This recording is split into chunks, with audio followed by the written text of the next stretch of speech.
section devoirs est la section la plus intéressante de Teams. Elle offre vraiment de nombreuses possibilités. Notre philosophie, dès que vous avez besoin de recevoir un travail d'un élève, passez par devoir. Ça va vous faciliter la vie et la vie de votre élève aussi. Donc, je peux créer un nouveau devoir ici en utilisant le bouton Créer. J'ai 3 types de devoirs. À partir d'un devoir existant, donc c'est quelque chose que j'aurais déjà fait, que je voudrais seulement modifier. Donc, un devoir Teams que j'aurais déjà fait. Questionnaire ici, pour utiliser un questionnaire Forms déjà fait ou en bâtir un directement là, ou de devoirs complets qu'on va voir à l'instant. Donc, voici notre devoir. On va entrer un site.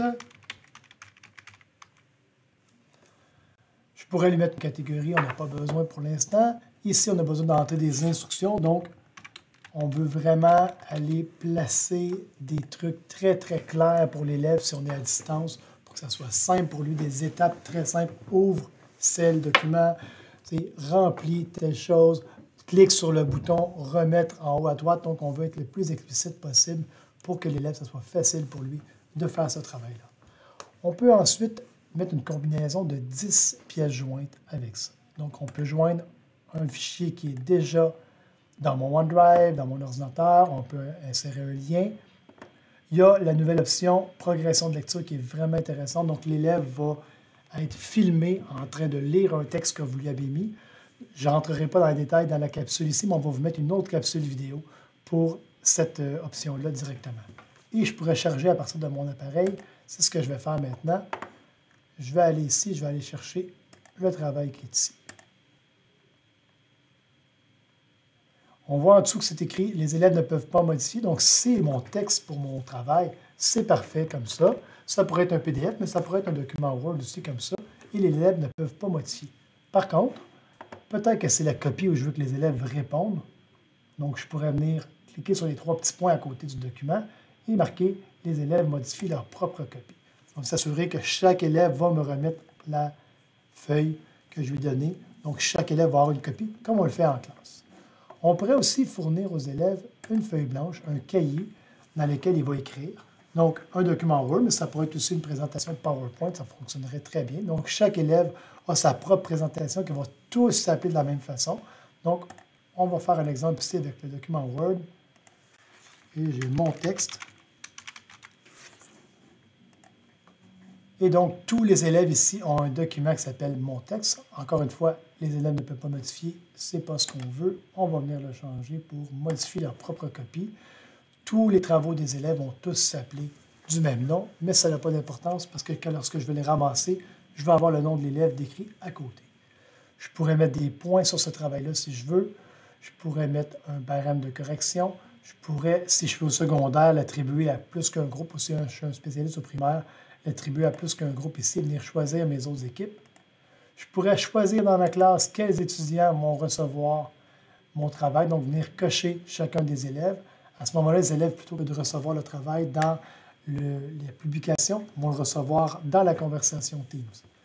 La date d'échéance, c'est la date de retour prévue du travail. C'est toujours le lendemain à 23h59. Donc, vous pouvez venir changer ça ici et vous pouvez même venir planifier le travail ici. Donc, moi, je l'envoie tout de suite, mais les élèves vont le recevoir au moment où je vais vouloir qu'ils le reçoivent. Ça peut être pratique. En cas d'enseignement à distance, on a un travail qui arrive aux élèves le mercredi matin, on a un travail qui arrive le mercredi après-midi, etc. Dans les paramètres ici, je pourrais publier un canal général. Si j'ai d'autres canaux, je pourrais l'envoyer dans un autre canal, mais en général, ça va être correct comme ça. Lorsque tout est prêt, je clique sur « Affecter ». Et lorsque je retourne dans mon canal général, je vais voir mon devoir arriver dans quelques secondes. Il va être là, disponible pour tous les élèves. Les élèves, eux, vont seulement cliquer dessus. Ils vont arriver directement dans mon devoir et vont pouvoir le compléter.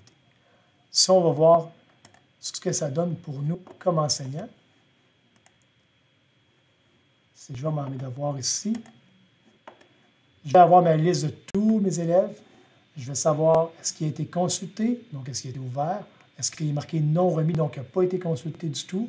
Lui, on voit qu'il a été remis 2 jours en retard. Et donc, chacun des travaux qui est ici, pour chacun des élèves, je suis capable d'aller les consulter directement à partir de Teams.